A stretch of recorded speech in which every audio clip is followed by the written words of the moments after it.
असम में अगले साल होने जा रहे हैं विधानसभा चुनाव। उससे पहले सियासी सरगर्मियां यहां तेज हो चुकी हैं। सत्ता पर काबिज भारतीय जनता पार्टी और मुख्यमंत्री हेमंत बिस्वा शर्मा पूरी तरह चुनावी मोड में नजर आ रहे हैं। नमस्कार, मैं हूं निवेदिता और आप देख रहे हैं खबर प्रधान। आज बात करेंगे असम के सीएम आखिर किस बात को लेकर परेशान नजर आ रहे हैं। क्या 10 साल में सत्ता में रहने के बावजूद बीजेपी असम में डेमोग्राफी में बदलाव को लेकर चिंतित है? देखिए, इस समय मुख्यमंत्री शर्मा हिंदुओं की घटती आबादी को लेकर और मुसलमानों की बढ़ती जनसंख्या को लेकर हर मंच से खुलकर बयान दे रहे हैं। दरअसल हाल ही में असम के बरपेटा में एक कार्यक्रम के दौरान मुख्यमंत्री हेमंत बिस्वा शर्मा ने हिंदुओं को कम से कम 2 या 3 बच्चे पैदा करने की अपील की। उन्होंने कहा कि हिंदुओं की जन्म दर लगातार घट रही है, जबकि माइनॉरिटी यानी मुस्लिम समुदाय में जन्म दर ज्यादा है। शर्मा का कहना था कि अगर हिंदू एक ही बच्चे पर रुक जाएंगे तो भविष्य में घर की देखभाल करने के लिए भी लोग नहीं बचेंगे, करीबी रिश्ते खत्म हो जाएंगे। मुख्यमंत्री शर्मा यही नहीं रुके, उन्होंने ये भी कहा कि जहां हिंदुओं को 2 या 3 बच्चे पैदा करने की सलाह दी जा रही है, वहीं मुस्लिम समुदाय से ये अपेक्षा की जानी चाहिए कि वे 7-8 बच्चे पैदा ना करें।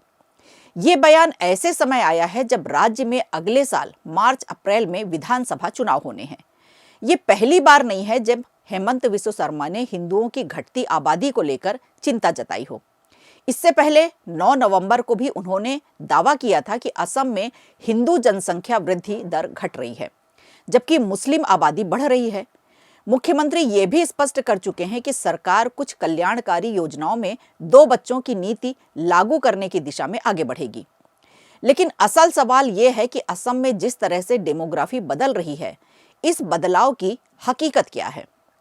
अगर हम साल 2011 की जनगणना के आंकड़ों पर नजर डालें तो असम की कुल आबादी करीब 3.25 करोड़ के आसपास थी। इसमें मुसलमानों की संख्या 1 करोड़ 7 लाख यानी 34.22% थी, जबकि हिंदुओं की आबादी 1 करोड़ 92 लाख यानी 61.47% दर्ज की गई थी। बीजेपी लंबे समय से असम में मुसलमानों की बढ़ती पॉपुलेशन का मुद्दा उठाती रही है। पार्टी का दावा है कि मुस्लिम बहुल जिलों की संख्या लगातार बढ़ रही है। 2001 की जनगणना में असम में कुल 23 जिले थे, जिनमें 7 जिले मुस्लिम बहुल थे। धुबरी, गोलपारा, बारपेटा, नौगांव, करीमगंज और हैलाकांडी। साल 2011 में जिलों की संख्या बढ़कर 27 हो गई और मुस्लिम बहुल जिले 9 हो गए। इनमें धुबरी, बारपेटा, दरांग, हैलाकांडी, गोलपारा, करीमगंज, नौगांव, मोरीगांव और बोंगाई गांव शामिल है। बीजेपी का दावा है कि अब ये संख्या 11 तक पहुंच चुकी है। हालांकि एक दिलचस्प पहलू ये भी है कि असम में कुल प्रजनन दर यानी टोटल फर्टिलिटी रेट लगातार गिर रही है। सरकारी आंकड़ों के मुताबिक साल 2018 में असम का TFR 2.2 था, जो 2020 में घटकर 2.1 हो गया और 2023 में ये और भी गिरकर 2.0 पर आ गया। ग्रामीण इलाकों में 2023 में TFR 2.1 दर्ज किया गया, जबकि शहरी क्षेत्रों में ये 1.3 से भी कम रहा।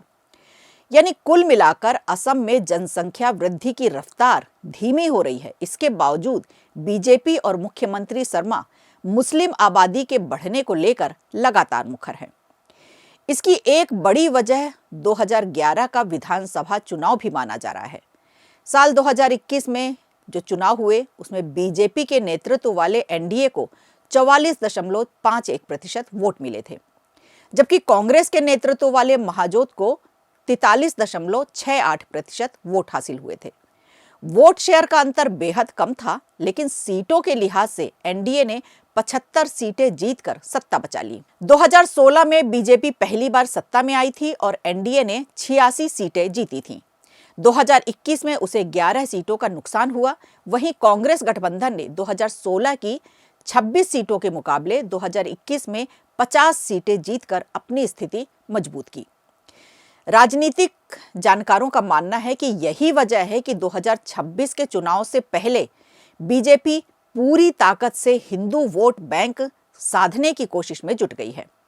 बांग्लादेशी घुसपैठ, बंगाली मूल के मुसलमानों पर जमीन कब्जाने के आरोप और जनसंख्या के बदलाव का डर, ये सभी मुद्दे बीजेपी के चुनावी एजेंडे में प्रमुखता से शामिल है। मुख्यमंत्री शर्मा का कहना है कि 2027 की अगली जनगणना तक बंगाली मूल के मुसलमान असम की आबादी का करीब 40% हो सकते हैं, जबकि मूल निवासियों की संख्या घट रही है। अब देखना दिलचस्प होगा कि जनसंख्या और पहचान से जुड़े ये मुद्दे 2026 के विधानसभा चुनाव में बीजेपी के लिए संजीवनी साबित होते हैं या फिर महाजोत एक बार फिर कड़ा मुकाबला देने में कामयाब होती है। फिलहाल असम की राजनीति गरमाई हुई है और चुनावी रणभूमि पूरी तरह सज चुकी है। अब देखना होगा कि ये मुद्दा सीएम शर्मा को कितना फायदा पहुंचा पाता है। वीडियो अच्छा लगा हो तो लाइक कीजिए, शेयर कीजिए और कमेंट बॉक्स में हमें जरूर बताइए।